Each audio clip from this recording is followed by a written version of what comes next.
Hi friends, હું છું ભરત અખાણી, icon engineering class આંબાવાડી. હવે જો આપણે ડીડી સેટની અંદર ફિઝિક્સની અંદર પાંચમું એક ચેપ્ટર છે, પાંચમું કન્ટેન્ટ છે. એનું નામ છે વેવ મોશન, ઓકોસ્ટિક અને ઓપ્ટિક્સ. આ ત્રણ વસ્તુ છે. હવે જે એ ચેપ્ટરનું જે વેઇટેજ છે એ 12 માર્કનું છે, એટલે 12 માર્કનું તમારું એનું વેઇટેજ છે. પહેલાં તો આપણે વેવ મોશન વિશે વાત કરીશું. તો વેવ મોશન વિશે વાત કરીએ તો ફિઝિક્સની અંદર વેવ મોશન બે પ્રકારના, પહેલાં તો બ્રોડ ક્લાસિફિકેશન કરીએ, એટલે કે મોટું ક્લાસિફિકેશન કરીએ તો બે પ્રકારના વેવ થઈ શકે. એક મિકેનિકલ વેવ અને નોન મિકેનિકલ. મિકેનિકલ વેવ એને કહેવાય કે જે વેવને પ્રોપોગેટ થવા માંડે, પ્રોપોગેટ થવા માટે ઇલાસ્ટિક મીડિયમની જરૂર હોય, તો એવા વેવને મિકેનિકલ કહેવાય, કે જે પ્રોપોગેશન થવા માટે એને મીડિયમની જરૂર પડે, એટલે કે મીડિયમના પાર્ટિકલ એમાં પાર્ટ લે. જ્યારે પાર્ટિકલ ઓફ મીડિયમ પાર્ટ લે, કે એની અંદર પાર્ટ લે, ત્યારે એને મિકેનિકલ વેવ કહેવાય. ધારો કે આપણે સ્પ્રિંગ છે, સિસ્મિક વેવ છે, એટલે કે આપણા જે અર્થક્વેક આવે એના વેવ છે. પછી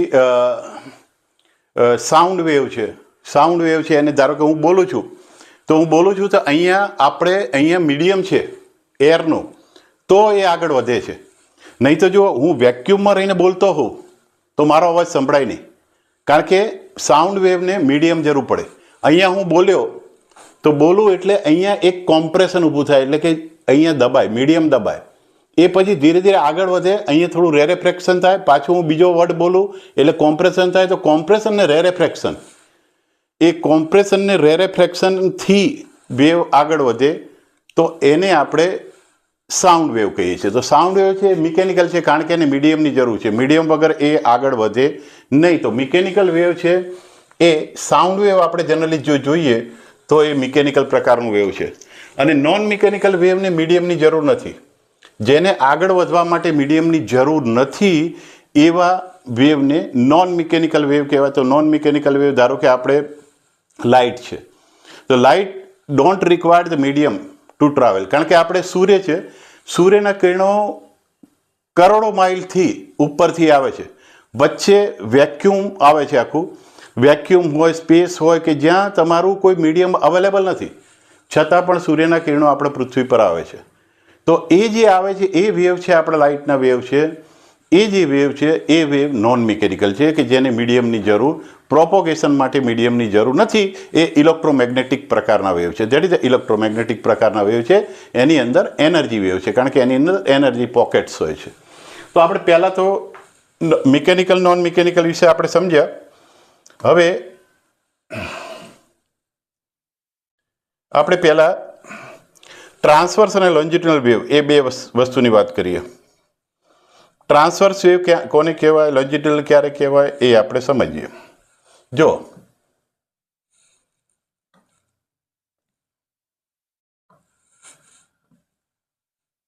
પહેલા આ જુઓ તમે, આ ટ્રાન્સવર્સ વેવ છે, અરે જ્યારે આ લોન્જિટ્યુડનલ છે. ટ્રાન્સવર્સ વેવ છે એટલે કે ક્રેસ્ટ અને ટ્રફ, એટલે કે ક્રેસ્ટ અને ટ્રફ તમને ખબર હશે. આને કહેવાય શૃંગ. ગુજરાતીમાં આપણે શૃંગ કહીએ છીએ. શૃંગ અને ગર્ત,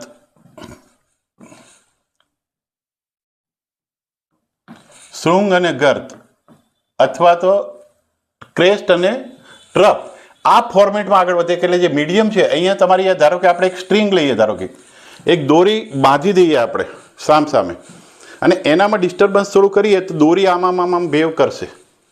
તો દોરીના જે વેવ થશે, દોરી આગળ નથી વધતી, દોરી આગળ પ્રોપોગેટ નથી થતી, પણ એના જે પાર્ટિકલ છે, ધારો કે આ દોરી સમજી લો, તો આ દોરી પરનો એક પાર્ટિકલ અહીંયા હું કન્સિડર કરું, તો એ પાર્ટિકલ આમ મોશન કરે છે. પાર્ટિકલ ઉપર જાય છે, નીચે આવે છે, ઉપર જાય છે, નીચે આવે છે. અહીંનો પાર્ટિકલ હશે તો અહીંયા જશે, આટલા જશે, ઉપરથી નીચે આવશે. અહીંનો પાર્ટિકલ હશે, અહીંથી ઉપર નીચે જશે. આ પાર્ટિકલ હશે, અહીંયા આમ જશે, અહીં સુધી મોશન કરશે. તો પાર્ટિકલ જે છે ઉપર નીચે મોશન કરે છે, એ ડાયરેક્શન ઓફ પ્રોપોગેશન કઈ છે, તો વેવ કઈ ડાયરેક્શનમાં આગળ વધે છે, તો આ જે છે વેવ આ ડાયરેક્શનમાં આગળ વધે છે. વેવનું પ્રોપોગેશન આ ડાયરેક્શનમાં છે, જ્યારે પાર્ટિકલની મોશન એને પરપેન્ડિક્યુલર ડાયરેક્શનમાં છે. તો જ્યારે પાર્ટિકલની મોશન પરપેન્ડિક્યુલર ડાયરેક્શનમાં હોય when the particle moves in perpendicular to the propagation of wave. વેવનું જે પ્રોપોગેશન છે, વેવ જે દિશામાં આગળ વધી રહ્યું છે એની પરપેન્ડિક્યુલર દિશામાં જો એના પાર્ટિકલ મોશન કરતા હોય તો એને ટ્રાન્સવર્સ પ્રકારનું વેવ કહે. That is a transverse wave.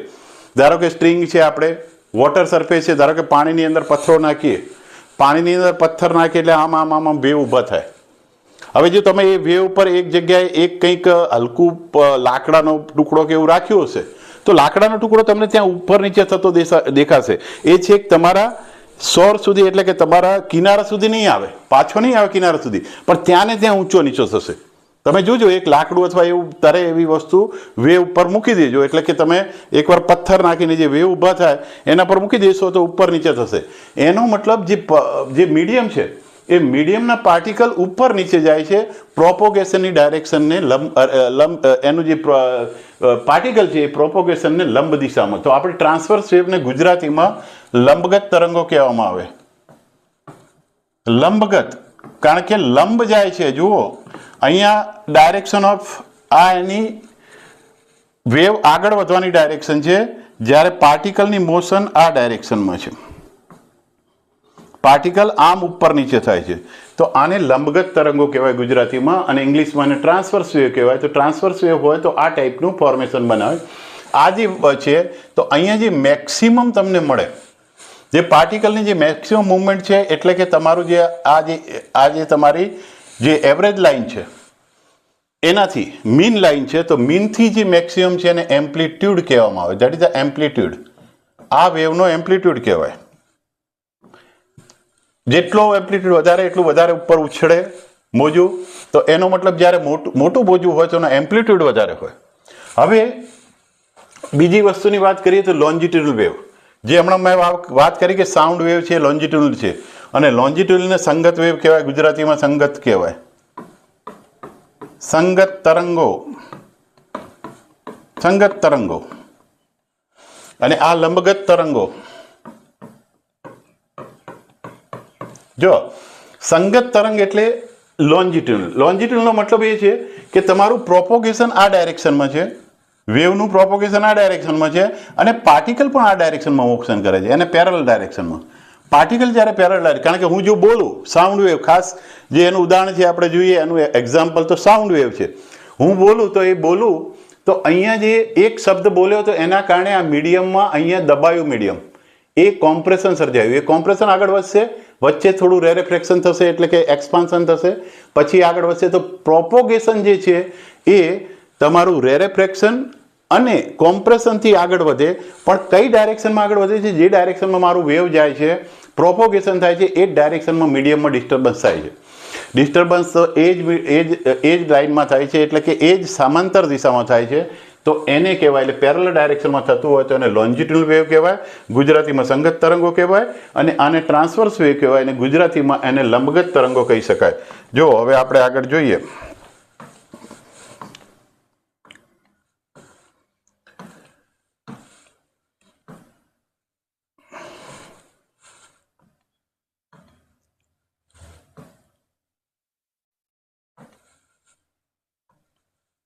ચલો હવે આપણે એના ડિફરન્સ જોઈએ કે ટ્રાન્સવર્સ અને લોન્જિટ્યુડલના ડિફરન્સ શું. જુઓ,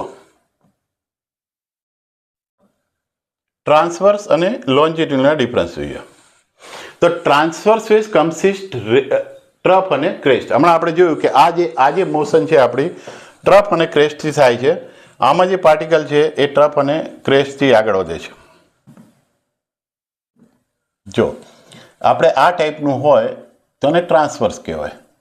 તો જો આમાં આ ટ્રફ છે અને આ તમારો ક્રેસ્ટ છે, તો ક્રેસ્ટ અને ટ્રફના ફોર્મમાં આગળ વધે અને ટ્રાન્સવર્સ વેવ કહેવાય.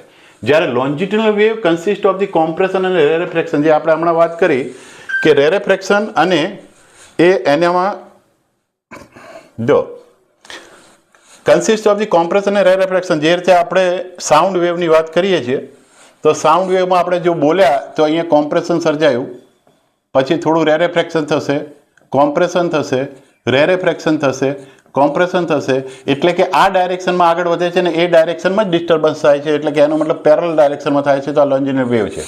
તો લોન્જિન્યુઅલ વેવ હંમેશા કોમ્પ્રેશન અને રેરેફ્રેક્શનથી આગળ વધે, જ્યારે ટ્રાન્સવર્સ વેવ ક્રેસ્ટ અને ટ્રફથી આગળ વધે. એના પછી આપણે જોઈએ કે there is a no pressure variation, there is a pressure, કારણ કે જો મીડિયમમાં ડિસ્ટર્બન્સ થાય એટલે પ્રેશર વેરિએશન થાય, એટલે આની અંદર તમારું પ્રેશર વેરિએશન થશે થ્રુ આઉટ ધ મીડિયમમાં ડિસ્ટર્બન્સ થશે. પેલામાં પ્રેશર વેરિએશન નહીં છે, આમાં પ્રેશર દબાય, કોમ્પ્રેશન થાય એટલે દબાય, આપણે બોલીએ એટલે આ દબાય, મીડિયમ દબાય, કોમ્પ્રેસ થાય એટલે કે એનો મતલબ પ્રેશરમાં ચેન્જ થાય. આમાં પ્રેશરમાં કોઈ વેરિએશન થાય નહીં. They can be propagated through the solid surface and liquid but not in gases. આ ગેસમાં ન ટ્રાવેલ કરી શકે, જ્યારે આ સોલિડ અને લિક્વિડમાં ટ્રાવેલ કરી શકે. They can be propagated through solid, liquid as well as gas. ગેસમાંથી પણ લોન્જિટ્યુડલ વેવ પાસ થઈ શકે. જો આ ખાસ એની જે આપણે ડેફિનેશન છે એ મુજબ જોઈએ તો in transverse wave particle of the medium vibrate at a right angle to the direction of propagation. Wave propagate જે થાય છે, વેવ જે દિશામાં આગળ વધે છે એના લંબ દિશામાં જ્યારે પાર્ટિકલ મોશન કરે ત્યારે એને કહેવાય ટ્રાન્સવર્સ વેવ. તો આ આપણી ડેફિનેશન છે એની. જ્યારે in longitudinal wave the particle of the medium vibrate parallel to the direction of the wave propagation. તો આ વેવ પ્રોપોગેશનની ડાયરેક્શનમાં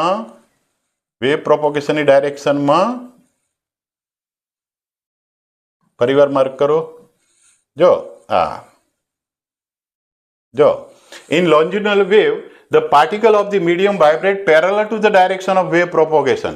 વેવનું જે પ્રોપોગેશન થાય એની ડાયરેક્શન પેરેલલ ડાયરેક્શનમાં જ્યારે પાર્ટિકલનું વાઇબ્રેશન થાય, જે આપણું સાઉન્ડ વેવ છે, જુઓ પાર્ટિકલ પેરેલલ ડાયરેક્શનમાં આ ડાયરેક્શનમાં વાઇબ્રેટ થાય છે, પાર્ટિકલ આ ડાયરેક્શનમાં વાઇબ્રેટ થાય છે અને આ ડાયરેક્શનમાં આનું પ્રોપોગેશન થાય છે. પ્રોપોગેશન અને વાઇબ્રેશન એક જ છે. જ્યારે આનું વાઇબ્રેશન આમ થાય છે અને પ્રોપોગેશન આમ થાય છે. પ્રોપોગેશન એટલે આગળ વધવું, આગળ આમ વધે છે, પણ પાર્ટિકલ છે આમ થાય છે, ઉપર નીચે થાય છે, એટલે પરપેન્ડિક્યુલર થાય છે. તો એ ટ્રાન્સવર્સ છે. આ તમારું લોન્જિટ્યુડલ છે.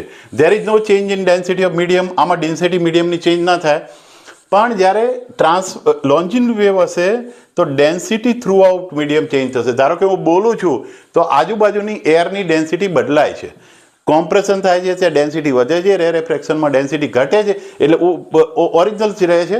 એટલે કે જ્યારે ટ્રાન્સફર થાય, વેવ જ્યારે આગળ વધે ત્યારે એની ડેન્સિટીમાં, મીડિયમની ડેન્સિટીમાં ફેરફાર થાય. પછી light wave is the example of the transverse wave. જો લાઇટ વેવ આ રીતે ટ્રાવેલ કરે, ઇલેક્ટ્રોમેગ્નેટિક વેવ છે લાઇટ વેવ. આપણે આગળ સમજીશું લાઇટ વેવને, ઓપ્ટિક્સની અંદર સમજીશું આપણે. Light is a pocket of e photon. ફોટોનની ફોટોન એનર્જી સ્વરૂપ હોય, ફોટોની પોકેટ્સ ઓફ એનર્જી છે, એની સાથે આગળ વધતું એટલે એનર્જી વેવ છે. એને ઇલેક્ટ્રોમેગ્નેટિક વેવ કહેવાય. કે એ લાઇટ વેવ છે એની પાસે ઇલેક્ટ્રિકલ અને મેગ્નેટિક બંને એની પાસે સ્પેક્ટ્રમ છે. ઇલેક્ટ્રિકલ અને મેગ્નેટિક સ્પેક્ટ્રમ છે. આપણે આગળ વધીશું, સમજીશું કે લાઇટ વેવ શું છે. તો લાઇટ વેવ જે છે એ એક્ઝામ્પલ છે તમારું ટ્રાન્સવર્સ વેવનું. જ્યારે સાઉન્ડનું વેવ છે, આપણે જોયું એમ સાઉન્ડ વેવ છે, it is example of the longitudinal. જે ખાસ એક્ઝામ્પલ જોઈએ તો ખાસ એક્ઝામ્પલ આ છે. સાઉન્ડ વેવ એ તમારું લોન્જિટ્યુડલ વેવનું એક્ઝામ્પલ છે, જ્યારે લાઇટ વેવ છે એ ટ્રાન્સવર્સ વેવનું એક્ઝામ્પલ છે. બરાબર છે. તો આ થઈ વાત આપણે ટ્રાન્સવર્સ વેવ અને લોન્જિટ્યુડલ વેવ. આના એક્ઝામ્પલ, આના એમસીક્યુ બનશે. એમસીક્યુ શું બનશે? એમસીક્યુ આપણે હમણાં ડિસ્કસ કરીએ છીએ. એમસીક્યુ આપણે ડિસ્કસ કરીશું અને પછી આગળ વધીએ. જો હવે આપણે જોઈએ કે પહેલાં તો રેન્જ, પહેલાં તો વેવ, આપણે વેવલેન્થની વાત કરીએ. ધારો કે આપણે જે એમ જોયું કે આ એક વેવ, આપણે જે ટ્રાન્સવર્સ વેવની વાત કરીએ, આપણે લંબગત આપણે વાત કરીએ તો જુઓ, લંબગત તરંગની વાત કરીએ એક. જુઓ આ રીતે આપણું વેવ હોય. હવે આ વેવની અંદર આ જે છે એનું મેક્સિમમ ડિસ્પ્લેસમેન્ટ છે. આ મેક્સિમમ ડિસ્પ્લેસમેન્ટ છે. તો આને એનો એમ્પ્લિટ્યુડ કહેવાય છે. આ એની મીન પોઝિશન છે. આ વેવની મીન પોઝિશન છે. આ તમારી મીન પોઝિશન છે. મીન પોઝિશન, કારણ કે અડધો પાર્ટ આ છે, સાઇનોસોઇડલ વેવ છે આ છે, અને આ નીચે અડધો પાર્ટ આ છે. તો ઉપર જે તમારું અહીંયા મેક્સિમમ ડિસ્પ્લેસમેન્ટ થયું પાર્ટિકલનું મેક્સિમમ ડિસ્પ્લેસમેન્ટ થયું એને એમ્પ્લિટ્યુડ કહેવાય. શું કહેવાય? એમ્પ્લિટ્યુડ. એમ્પ્લિટ્યુડ. એમ્પ્લિટ્યુડ જેટલો વેવનો મોટો હોય એટલી લાઉડનેસ વધે. એમ્પ્લિટ્યુડ વધે એટલે લાઉડનેસ વધે. તો એમ્પ્લિટ્યુડ વધારવામાં આવે તો લાઉડનેસ વધે. હવે જુઓ, આને જે છે આ ધારો કે એક એની ફેઝ છે અને એક આ ફેઝ છે. આ બંને વચ્ચેનું જે ડિસ્ટન્સ છે એને લેમ્બડા કહેવામાં આવે, એટલે કે વેવ લેન્થ કહેવાય. Wave length. આ વેવની લેન્થ છે એટલે કે તરંગ લંબાઈ. ગુજરાતીમાં કહીએ તો તરંગ લંબાઈ. તરંગ લંબાઈ. આ તરંગની લંબાઈ છે અને લેમ્બડાથી દર્શાવવામાં આવે. Lambda is a wave length. Lambda A wave length છે. એટલે કે જુઓ, આ ફેઝથી માંડીને આ ફેઝ, આ બે ઇક્વલ ફેઝ છે. એટલે કે એક વેવ પૂરું થાય છે. અહીંયા પાર્ટિકલ લઉં અથવા તો અહીંયા પાર્ટિકલ લઉં તો આ પણ કહેવાય વેવ લેન્થ. જો આ બે ક્રેસ્ટ ટુ ક્રેસ્ટ ડિસ્ટન્સ પણ વેવ લેન્થ કહેવાય, કારણ કે સેમ ફેઝ ઉપર છે. આ જે પાર્ટિકલ છે અને આ પાર્ટિકલ છે, બંને સેમ ફેઝ ઉપર છે. સેમ ફેઝનો મતલબ છે સેમ એની હાઇટ એટલે કે મીન પોઝિશનથી, અને સેમ ડાયરેક્શન પણ સેમ હોવી જોઈએ. તો આ બે પાર્ટિકલનો ફેઝ ધારો કે અહીંયા હાઇટ સેમ હોય, આ એક પાર્ટિકલ ના પડે, પણ બંને હાઇટ સેમ છે પણ એની ડાયરેક્શન અલગ છે, એટલા માટે સેમ ફેઝ ના ગણાય. પણ સેમ ફેઝ માટે અહીં આવવું પડે, અહીંથી અહીં. એટલે આ બંનેનો ડિસ્ટન્સ છે, સેમ ફેઝનો જે ડિસ્ટન્સ છે એને આપણે વેવલેન્થ કહેવાય.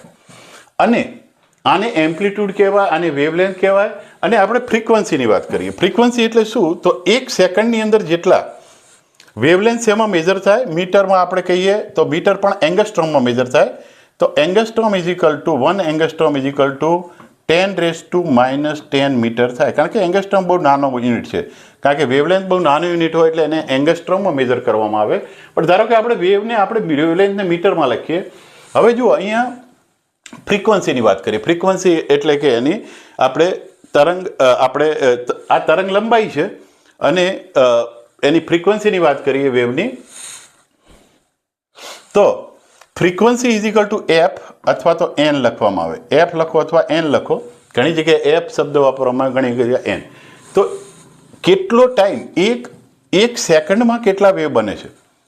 એક વેવ બનતા જે ટાઈમ લાગે, ધારો કે એક લેમ્બડા માટે જે ટાઈમ લાગે એને એનો ટાઈમ પીરિયડ કહેવાય. તો વેવનો ટાઈમ પીરિયડ એ કહેવાય. Time period T is equal two એક વેવલેન્થ માટે, એક વેવ માટે જે ટાઈમ કન્ઝ્યુમ થાય, જે ટાઈમ લાગે એને ટાઈમ પીરિયડ કહેવાય. અને ટાઈમ પીરિયડનું ઊંધું કરો, ઇન્વર્સ કરો એટલે ફ્રીક્વન્સી મળે. તો frequency is equal two 1/T. ફ્રીક્વન્સીનો મતલબ છે કે સાયકલ પર સેકન્ડ. એક સેકન્ડમાં કેટલા વેવ ઉત્પન્ન થાય છે, એક સેકન્ડમાં કેટલા વેવ ઉત્પન્ન થાય છે એને સાયકલ પર સેકન્ડ કહેવાય. એટલે કે સાયકલ પર સેકન્ડ.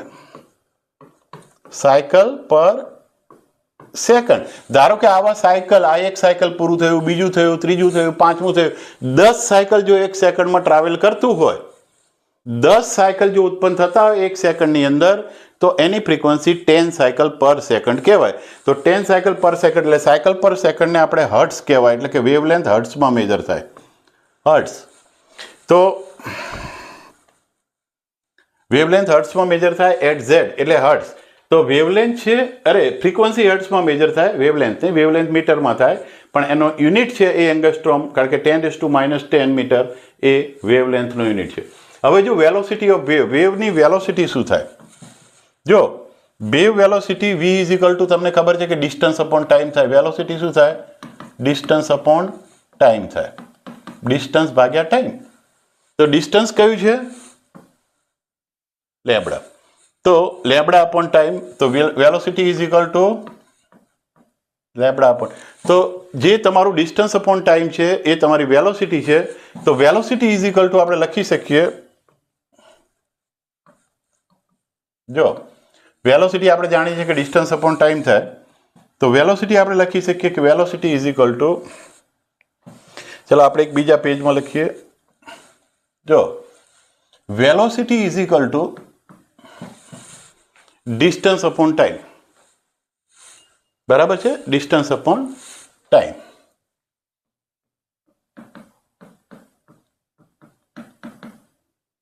Distance upon time.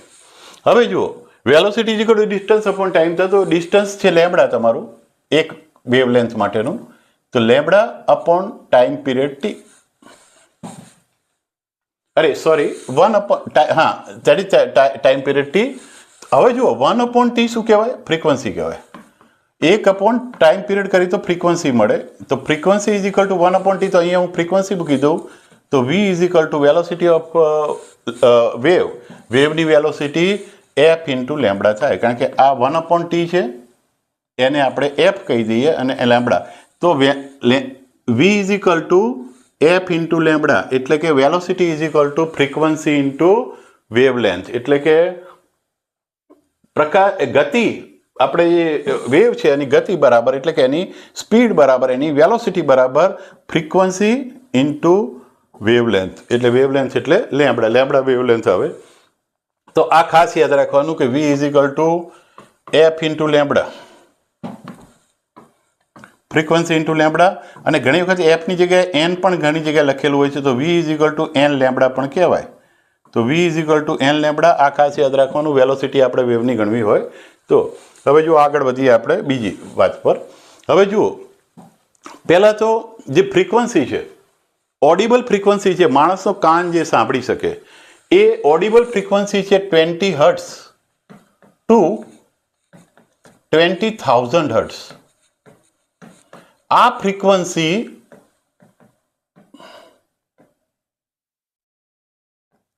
માણસને સંભળાઈ શકે, સારા એક હેલ્ધી માણસને આટલી ફ્રીક્વન્સીનો આપણને અવાજ સાંભળી શકાય, સાઉન્ડ સાંભળી શકાય.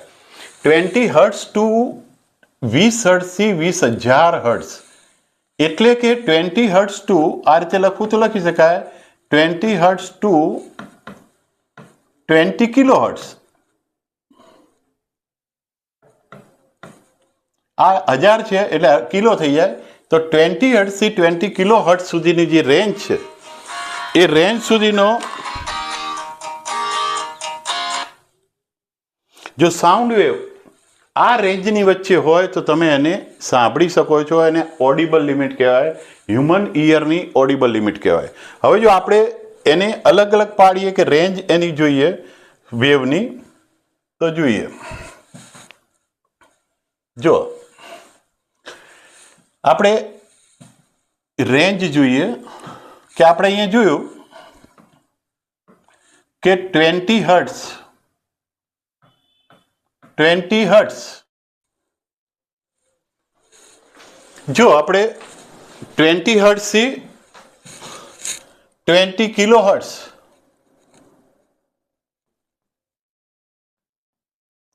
આ 20 હર્ટ્ઝથી 20 કિલો હર્ટ્ઝની રેન્જ લઈએ તો આ અંદર આપણને સાઉન્ડ સાંભળી શકાય છે, ઓડિબલ છે, આ લિમિટ ઓડિબલ છે, આની અંદર આપણે સાંભળી શકીએ સાઉન્ડ, આ ઓડિબલ લિમિટ છે. તો આને આપણે ઓકોસ્ટિક ઓડિબલ અથવા તો ઓકોસ્ટિક કહેવામાં આવે, ધેટ ઇઝ ઓકોસ્ટિક. શું કહેવાય? ઓકોસ્ટિક અથવા તો ઓડિબલ સાઉન્ડ. તમે સાંભળી શકો એવો અવાજ ઓડિબલ, આ અવાજ સાંભળી શકાય. હવે એનાથી આગળ રેન્જ લઈએ આપણે, તો જુઓ અહીંયા આપણે 20 મેગા હર્ટ્ઝ લઈએ, ધારો કે મેગા ક્યારે બનશે? આના 1000 ગણું થશે, કિલો પછી મેગા આવે, મેગા પછી ગીગા આવે, તો મેગા હર્ટ્ઝ 20 લઈએ ત્યાં સુધીના આ અવાજ એનિમલ સાંભળી શકે, અમુક એનિમલો સાંભળી શકે. આપણને હ્યુમન ઇયર ના સાંભળી શકે, હ્યુમન ઇયર આ રેન્જ સાંભળી શકે.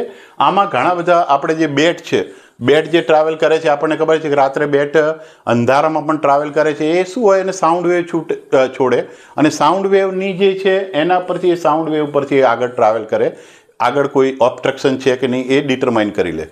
પછી તો એના પછી જો 20 મેગા હર્ટ્ઝથી આપણે 200 મેગા હર્ટ્ઝ સુધી જઈએ તો આ જે રેન્જમાં છે એ મેડિકલ માટે, એટલે કે આપણા જે ડાયગ્નોસ્ટિક વેવ કહેવાય, ડાયગ્નોસિસ માટે વપરાય છે, એટલે ડાયગ્નોસ્ટિક કહેવાય, બરાબર. હવે આની રેન્જમાં આપણે મેઇન કહીએ કે જો 20 હર્ટ્ઝથી નીચેના વેવ હોય કે જેને હ્યુમન ઇયર નથી સાંભળી શકતા, એને ઇન્ફ્રાસોનિક કહેવાય. શું કહેવાય? ઇન્ફ્રાસોનિક. આને ઇન્ફ્રા કહેવાય.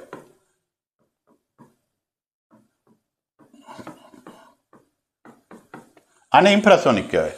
પણ જે આના પછીનું જે છે ઇન્ફ્રાસોનિક એટલે કે અહીં સુધીના, સોરી,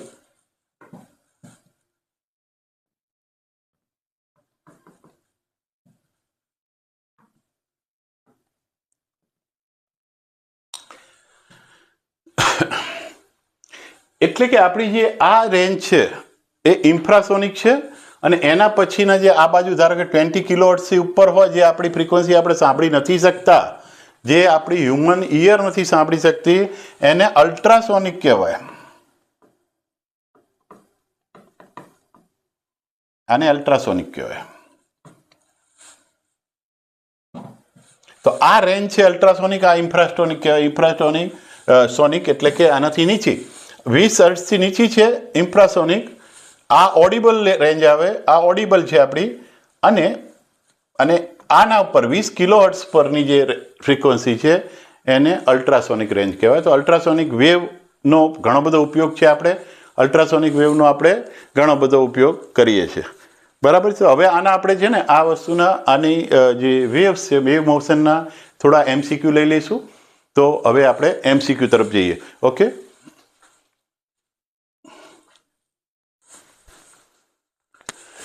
જો હવે થોડા આપણે MCQ લઈ લઈએ. MCQમાં વેવ્સ વિશે તો જો velocity of sound wave in medium depend upon. Sound wave જ્યારે મીડિયમની અંદર પાસ થાય, ધારો કે સાઉન્ડ વેવ છે, હું બોલું છું એ સાઉન્ડ વેવ છે, એ મીડિયમમાં પાસ થાય તો એની વેલોસિટી શેના પર ડિપેન્ડ કરે? એક, વિસ્કોસિટી ઓફ મીડિયમ, મીડિયમની વિસ્કોસિટી પર, મીડિયમની ડેન્સિટી પર, મીડિયમના પ્રેશર ઉપર કે મીડિયમની ઇલાસ્ટિસિટી ઉપર. હંમેશા વેલોસિટી ઓફ સાઉન્ડ વેવ છે, સાઉન્ડ વેવની વેલોસિટી એ મીડિયમની ઇલાસ્ટિસિટી ઉપર ડિપેન્ડ કરશે.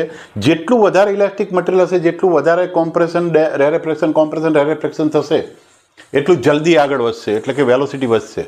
તો velocity of sound wave always depend upon elasticity of material. મટીરિયલની મીડિયમ જે છે એની ઇલાસ્ટિસિટી કેટલી છે એના પર ડિપેન્ડ કરશે. તો આ તમારો રાઈટ આન્સર છે. રાઈટ આન્સર છે velocity of sound wave in medium depend upon the elasticity of medium. બીજો એક આપણે જોઈએ, sound wave are blank type. Sound wave કયા ટાઈપનું છે? Which propagate in medium by, અને જે મીડિયમમાં પ્રોપોગેટ થાય એટલે કે મીડિયમમાં આગળ વધે તો કઈ પદ્ધતિથી આગળ વધે છે, કઈ રીતે આગળ વધે છે?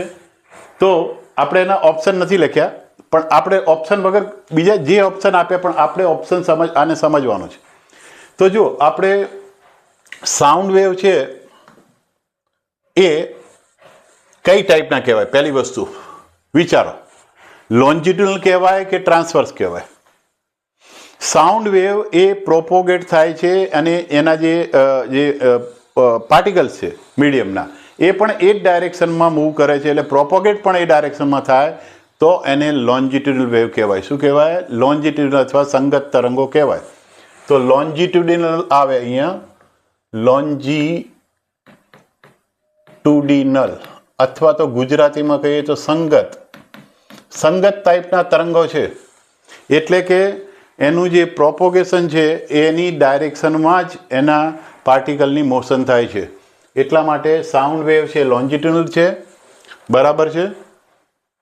અને કઈ રીતે આગળ વધે છે? મીડિયમમાં કઈ રીતે આગળ વધે? આપણે જોયું હતું કે રેરેફ્રેક્શન અને કોમ્પ્રેશનથી આગળ વધે.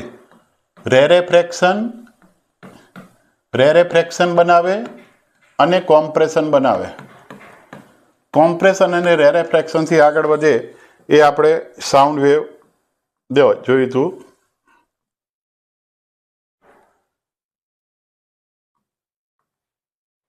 સાઉન્ડ વેવ રેરેફ્રેક્શન અને કોમ્પ્રેશનથી આગળ વધે.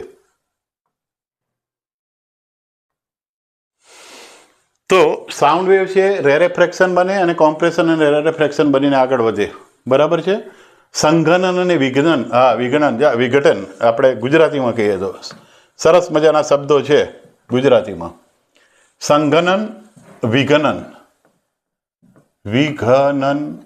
અને સંઘનન. સંઘનન અને વિઘનનથી આગળ વધે. રેરેફ્રેક્શનને કોમ્પ્રેશન કહેવાય ઇંગ્લિશમાં. અને લોન્જિનલ વેવને સંગત તરંગો કહેવાય. સંગત તરંગો કહેવાય. સાઉન્ડ વેવ સંગત તરંગ છે અને રેરેફ્રેક્શન અને કોમ્પ્રેશનથી આગળ વધે. હવે લાઇટ વેવ કેવું છે?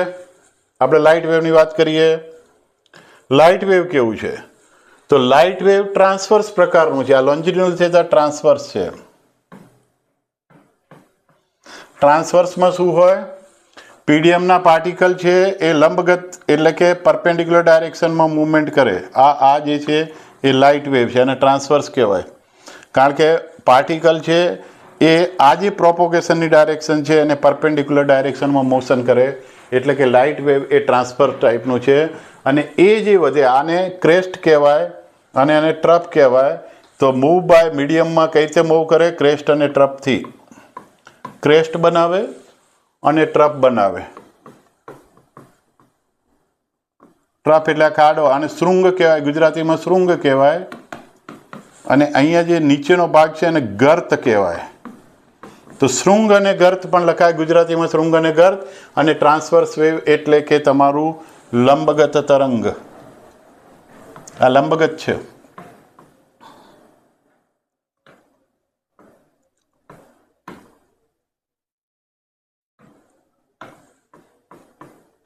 લંબગત તરંગ. લાઇટ વેવ છે લંબગત તરંગ છે. અને શૃંગ અને ક્રેસ્ટથી, શૃંગ અને ગર્તથી આગળ વધે. એટલે કે મીડિયમમાં ક્રેસ્ટ અને ટ્રપથી આગળ વધે. એના પછીનો આપણે જોઈએ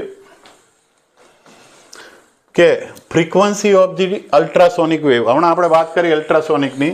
જો અલ્ટ્રાસોનિકની આપણે ફ્રીક્વન્સીની વાત કરી હતી અહીંયા. આ અલ્ટ્રાસોનિક કહેવાય.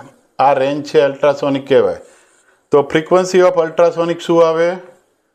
ફ્રીક્વન્સી ઓફ અલ્ટ્રાસોનિક 20 કિલોહર્ટ્ઝ હોય, મોર દેન 20 કિલોહર્ટ્ઝ હોય, કે લેસ દેન 20 કિલોહર્ટ્ઝ હોય, કે નન. આમાંથી કંઈ પણ ના આવે. જો મોર દેન 20 કિલોહર્ટ્ઝ હોય તો અલ્ટ્રાસોનિક કહેવાય. અલ્ટ્રાસોનિકની ફ્રીક્વન્સી 20 કિલોહર્ટ્ઝથી વધારે હોય અને 20 કિલોહર્ટ્ઝથી ઓછી હોય તો ઇન્ફ્રાસોનિક થઈ જાય. 20 કિલોહર્ટ્ઝથી ઓછી તો ઇન્ફ્રા થઈ જાય. અને 20 કિલોહર્ટ્ઝથી વધારે. અને આ 20 કિલોહર્ટ્ઝ અને 20 હર્ટ્ઝ અને 20 કિલોહર્ટ્ઝ, અહીંયા હર્ટ્ઝ નથી, તો 20 હર્ટ્ઝ અને 20 કિલોહર્ટ્ઝ વચ્ચેની જે છે ઓડિબલ ફ્રીક્વન્સી છે આપણી. હવે જો એના પછી આપણે જોઈએ એક wave frequency less than 20 hertz. જો 20 હર્ટ્ઝથી ઓછી હોય તો શું કહેવાય? અને 20 હર્ટ્ઝથી ઓછી હોય તો શું કહેવાય? હમણાં જ આપણે વાત કરી ઇન્ફ્રાસોનિક કહેવાય. ઇન્ફ્રા હોય તો 20 હર્ટ્ઝથી ઓછી હોય. અને જો અલ્ટ્રાસોનિક હોય તો 20 કિલોહર્ટ્ઝથી વધારે હોય. 20 કિલોહર્ટ્ઝથી વધારે હોય તો અલ્ટ્રાસોનિક. અને 20 હર્ટ્ઝથી ઓછી હોય તો એને કહેવાય ઇન્ફ્રાસોનિક. એને ઇન્ફ્રાસોનિક કહેવાય. અલ્ટ્રા ન કહેવાય, ઓડિબલ પણ ન કહેવાય. લેસ દેન 20 હર્ટ્ઝ હોય તો આપણે ના સાંભળી શકીએ, ઓડિબલ ન થાય. ટ્રાન્સવર્સ પ્રકારનું વેવ ન કહેવાય. એટલે કે એને આપણે ઇન્ફ્રાસોનિક વેવ કહેવાય. એના પછી જોઈએ the piezo electric transducer oscillator. આપણે જ્યારે અલ્ટ્રાસોનિક વેવ પેદા કરવાના હોય એટલે અલ્ટ્રાસોનિક વેવ બનાવવાના હોય ત્યારે આપણે અલ્ટ્રાસોનિક વેવ બનાવવા માટે પીઝો ઇલેક્ટ્રિક ટ્રાન્સડ્યુસરનો ઉપયોગ કરીએ છીએ. પીઝો ઇલેક્ટ્રિક ટ્રાન્સડ્યુસર દ્વારા થતું હોય છે તો પીઝો ઇલેક્ટ્રિક ટ્રાન્સડ્યુસર ઓસિલેટર કહેવાય, જે ઓસિલેશન કરે અને અલ્ટ્રાસોનિક વેવ બનાવે. તો એ જે પ્રોડ્યુસ કરે તો એ ઇફેક્ટને શું કહેવાય?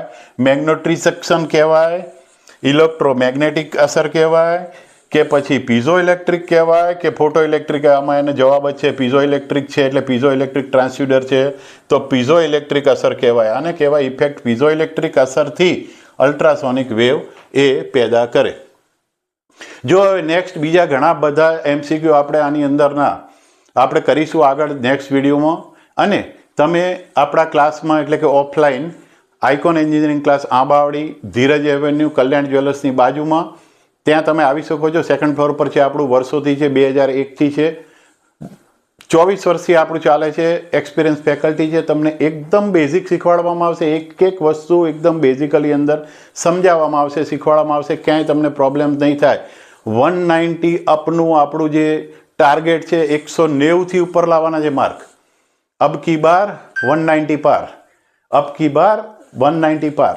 190 ઉપર આપણે 200માંથી માર્ક લાવવાના છે ને તો જ આપણને નિરમા પેલું નિરમા ધ્યાનમાં રાખવાનું છે કે જેમાં ફ્રી સીટ મળે આપણને નિરમાની, એ ધ્યાન રાખવાનું છે. પછી એલડી છે, આપણી વીજીઈસી છે, કે આપણી જે તે એમએસયુ છે, કે આ બધી સારી સારી કોલેજમાં એડમિશન લેવાનું છે. તો એડમિશન લેવા માટે આપણે 190 પાર થવું પડશે. તો 190 પારનું ટાર્ગેટ રાખી અને આગળ વધજો ડીડીસેટમાં. ડીડીસેટની એક્ઝામની ડેટ આવી ગઈ છે, 19 એપ્રિલ છે, શનિવારે 19 એપ્રિલ શનિવારે છે.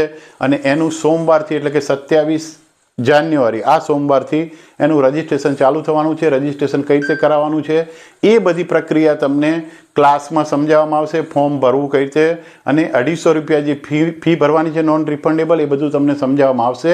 રજિસ્ટ્રેશન કરાયા પછી તમારે માત્ર એક્ઝામ આપવાની છે. અને એક્ઝામ વખતે શું શું કરવાનું છે, એક્ઝામ વખતે છેલ્લે જબરજસ્ત આપણે રિવિઝન કરવાની છીએ. જબરજસ્ત દરેક ટાઈપના, દરેક પ્રકારના જે પૂછાય એવા બધા જ એમસીક્યુને આપણે જોવાના છીએ.